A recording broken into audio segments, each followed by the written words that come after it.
Le sport, les infos, la musique, l'actualité, le tout amusé et servi à chaud pour vous sur Radio Clédou.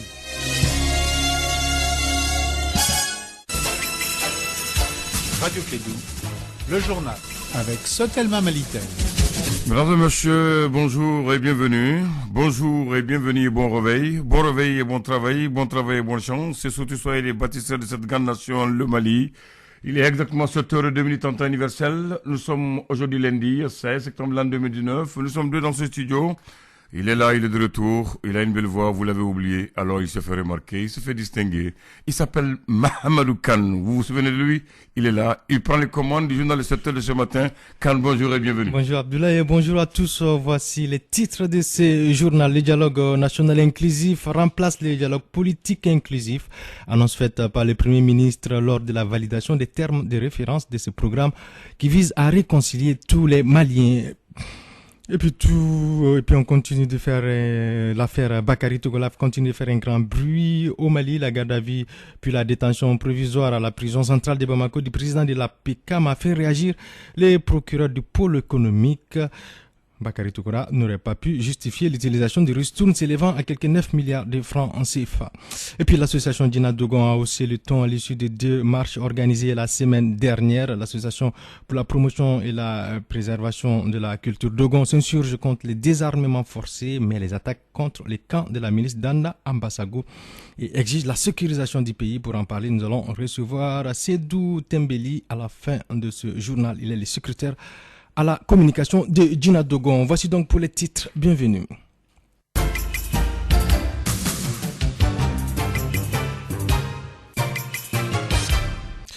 Le procureur du pôle économique et financier, Mahamadou Kassogueye, a nommé une conférence de presse sur l'affaire des ristournes des producteurs de coton. C'était dans la salle d'audience du tribunal de grande instance de Bamako. Il en ressort donc que le président de la Confédération de sociétés coopératives des producteurs de coton du Mali, Bakary Togolaf, a été placé sous mandat de dépôt à la prison centrale de Bamako au motif qu'il n'a pas pu justifier l'utilisation faite de plus de 9 milliards de francs CFA des ristournes destinées aux producteurs de coton.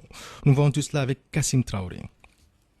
Le président du conseil d'administration des sociétés coopératives des producteurs de coton est en détention provisoire depuis vendredi dernier à la maison centrale de Bamako. L'interpellation de Bakary Togolaf fait suite à une enquête sur une affaire dite des ristournes des producteurs de coton. L'enquête préliminaire a été menée par la brigade économique et financière du pôle qui a relevé des malversations sur plus de 9 milliards de francs CFA. Mahamadou Kassogueye, procureur du pôle économique et financier. De 2013 à 2019, la CMDT a mis à la disposition de la Confédération Société Coopérative des producteurs de coton du Mali 13 milliards 431 millions 431 037 francs CFA. Sur ce montant-là, seuls 8 milliards 854 millions 760 823 francs ressortent de la comptabilité de la Confédération. L'affaire est actuellement entre les mains d'un juge d'instruction qui approfondira l'enquête pour établir la culpabilité du président des cotonculteurs. Une enquête qui, selon Mahamadou Kassogueye, sera menée avec objectivité en toute transparence. De 4 milliards 576 millions 676 214 francs qui n'ont pas été comptabilisés. Et sur les 8 milliards qui ont été comptabilisés, seuls 3 milliards 969 millions 284 966 francs CFA ont pu être justifiés. 9 milliards 462 millions 152 071 francs, écart découvert à la date d'aujourd'hui. D'ores et déjà, Bakary Togola bénéficie de la présomption d'innocence tant que sa culpabilité n'est pas établie. Selon le procureur Kassogué, 6 autres personnes sont suspectées dans cette affaire qui a été déclenchée après une saisine du pôle économique et financier par un dénonciateur anonyme qui a fourni suffisamment de documents comptables. Lui change d'appellation, ne dites plus dialogue politique inclusif, mais plutôt dialogue national inclusif. Du moins, c'est ce qu'a décidé le Premier ministre à l'ouverture des travaux sur la validation des termes de référence. Les travaux de cette validation s'achèvent ce lundi avec la présentation des TDR adoptés. Ici même à Bamako, nous retrouvons Kassim Traoré.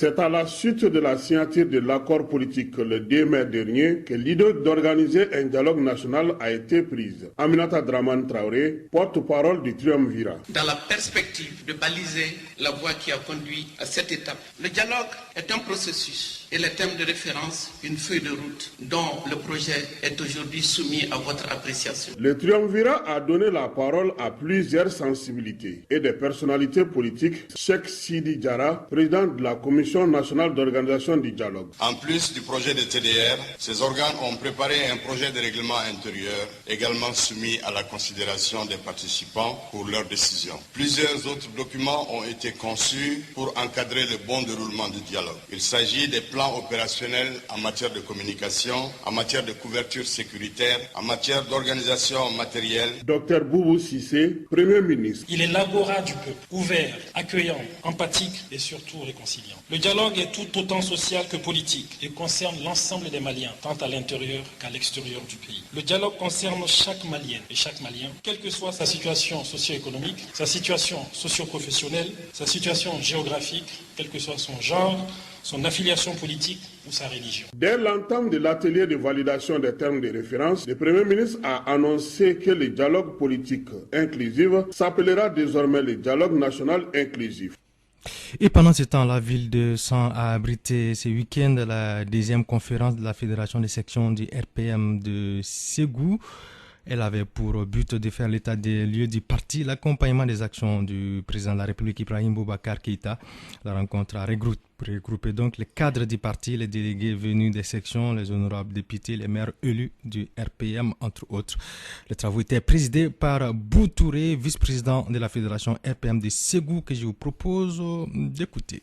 Depuis 2016-2017, nous avons organisé sur tout le continent africain et dans les Caraïbes des mobilisations internationales contre le franc CFA et surtout en réalité contre la France-Afrique. Et je précise bien surtout contre la France-Afrique, mais certains médias ont fait l'erreur de cantonner notre combat ou de limiter notre combat à la simple thématique du franc CFA. Je tiens à préciser devant la presse ici que nous pouvons changer de monnaie. Mais si on change de monnaie mais que les ressources ne sont toujours pas récupérées par nos populations ou que la malgouvernance et la corruption de nos élites est toujours présente, on aura beau changer de monnaie, la situation ne changera jamais. De préciser que le combat est un combat global contre le néocolonialisme mais aussi contre la malgouvernance de nos élites et pour la réappropriation de nos ressources en tant que telles. Postulat précisé, nous avons donc organisé des manifestations contre le néocolonialisme de manière générale. L'un des points culminants de ces manifestations a été le billet brûlé qui m'a valu incarcération, puis expulsion, sous la volonté de l'un des plus grands visages de la France-Afrique et du néocolonialisme français, l'un des plus grands sergents de l'impérialisme français, le maquillage sale de l'impérialisme français, qu'est M. Macky Sall. Cet individu, en agissant ainsi, a cru obtenir des bons points vis-à-vis de l'impérialisme français. Mais l'histoire jugera ceux qui se sont tournés du côté du violeur plutôt que d'être du côté des opprimés. Et Macky Sall aura des comptes à rendre à l'histoire, à Dieu et à nos aïeux de manière générale. Voilà, donc vous l'avez compris, c'est Kémy Séba qui prend à la place de Boutouré. Nous allons retrouver le vice-président de la Fédération RPM de Ségou dans nos éditions de 13h et de 16h. C'était donc l'activiste et homme politique Kémy Séba qui était à Bamako ce week-end et qui expliquait l'objet de sa visite dans notre pays. Et éveilleur de conscience de la jeunesse, Kémy a invité à la mobilisation contre le néocolonialisme, le franc CFA et la politique française dans l'Afrique francophone.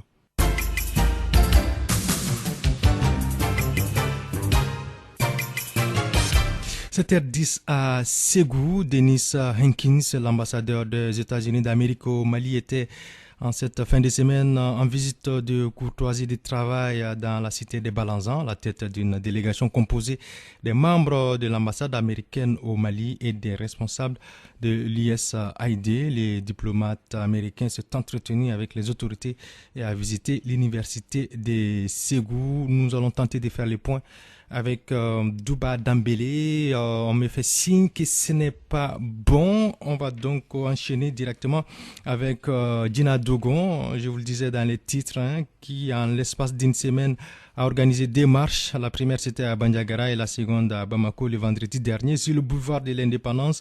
L'association pour la préservation et la promotion de la culture Dogon demande l'arrêt total du désarmement forcé, proteste contre les bombardements des camps de Dana en Bassagou et demande la sécurisation du pays Dogon et la mobilisation contre la faim. Notre invité de ce matin est Seydou Tembeli. Il est le secrétaire à la communication de Dina Dogon. Si c'est bon du côté d'Abdoulaye Andan, je vous propose donc d'écouter notre invité du jour, Seydou Tembeli, qui est au micro de Kassim Traoré. Monsieur Seydou Tembeli, bonjour. Bonjour, M. Traoré. Vous êtes le secrétaire à la communication de l'association Dina Dogon.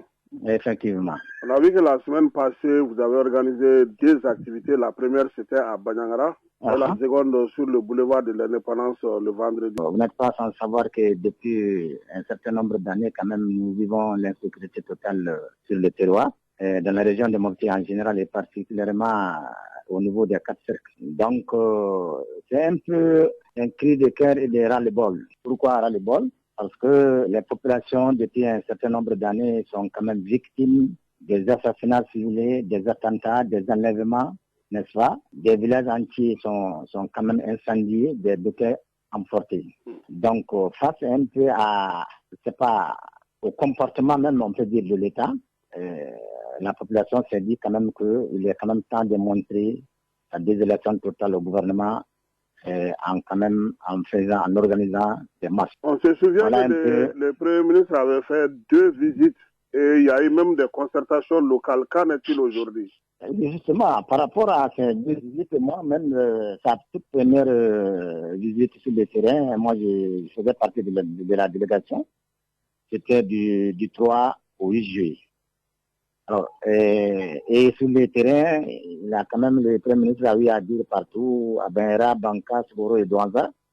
Et juste après lui, les fils du tiroir reviendront vers eux, parler en tant que frère, en tant que père, en tant que fils, entre familles, donc pour trouver la solution quand même à cette crise qui ne fait que trop durer. Mais ce que nous avons constaté, malheureusement, la mission s'est déroulée du 3 au 8 juillet et vers les 10, 11, 12, le camp de Dana Massagou, de Wadba a été bombardé. Chose que nous n'avons rien compris. Parce que pour nous, on était quand même dans un processus, n'est-ce pas, de dialogue social pour pouvoir ramener la paix. Et le Premier ministre a eu à tenir quand même des propos rassurants sur le terrain, comme quoi que des militaires en formation, leur formation allait être écoutée pour qu'ils viennent quand même sur le terrain pour la sécurité. Il y a eu des assassinats ciblés, surtout dans le cercle de Banyara, précisément dans la commune rurale de Tignarbana, à Gundaga. Des forains qui revenaient d'une foire de Fatoma, leur véhicule a été intercepté et des gens ont été sélectionnés et froidement assassinés. Depuis lors, c'est des vagues de violence, surtout dans le cercle de Banyara. Là, nous n'avons rien compris.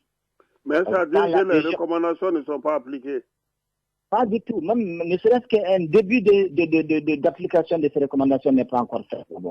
Mais jusqu'à preuve le contraire, parce que quand on est revenu de ces missions, les quatre cercles, Banyara, Bankas, Douanza et Koro, nous sommes même constitués en coordination et on a déposé sur le bureau du Premier ministre, n'est-ce pas, le rapport de synthèse des missions de ces quatre cercles. Chaque cercle a produit un rapport et le rapport de synthèse, on a déposé aussi.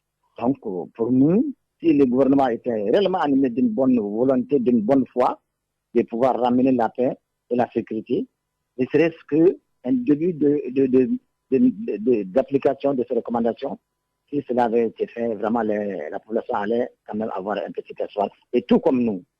Sur le boulevard de l'Indépendance, le vendredi dernier, on avait des pancartes où vous demandez non au bombardement des camps de Dana Massagou. Est-ce qu'aujourd'hui, Dina Dogon soutient Dana Massagou? Dina Dogon n'est qu'un répondant de la population à la base. Parce que partout où nous sommes passés, c'était du 18 au 28 juillet, la mission s'est déroulée au niveau de ces 4 cercles. Et partout là où nous sommes passés, les populations nous ont fait savoir que leur seul espoir aujourd'hui, c'est les chasseurs d'Anna Amassabou. Donc, jusque le jour où le gouvernement prendra toutes ses responsabilités et qu'envoyera les militaires sur le terrain pour sécuriser les populations et leurs biens, les chasseurs vont déposer jusqu'au bâton. Ils ont dit jusqu'au bâton, dans les rapports. Alors, qu'est-ce que vous demandez concrètement aujourd'hui? Nous, on demande concrètement que l'État, quand même, prenne toutes ses responsabilités, rien que ses responsabilités, et préserver les populations, n'est-ce pas, qui ne sont que trop meurtries. Parce que, et quelque part, les villageois qui gardent leur village, ils se forment en autodéfense, on vient les désarmer. Un jour après, l'attaque qui s'ensuit et les villages sont incendiés, les greniers brûlés, les bétails en pôle. Donc, face à cette situation, M. Traoré, alors la population dit qu'elle ne comprend plus rien. Est-ce qu'elles sont délaissées? Est-ce qu'ils ne sont plus maliens? Est-ce que l'État veut réellement assumer leur sécurité? Sinon, jusqu'à preuve le contraire, c'est les Dana qui sont leur seul espoir. Merci beaucoup, M. Tembeli. Merci bien, Kassim. Merci à vous, Monsieur Kassim Traoré. Sédou Tembeli de Djina Dogon qui était notre invité de ce matin. Merci à vous, chers auditeurs, de nous avoir suivis. Un grand merci à vous, Abdoulaye Andan. Tout à l'heure, c'est Elect avec Bakary Sissé. Excellente suite de programme à notre compagnie. Je vous donne rendez-vous à 9h pour le premier bulletin d'information de la matinée. Excellente semaine à tous. Radio Kédou, le journal avec Sotelma Malitel.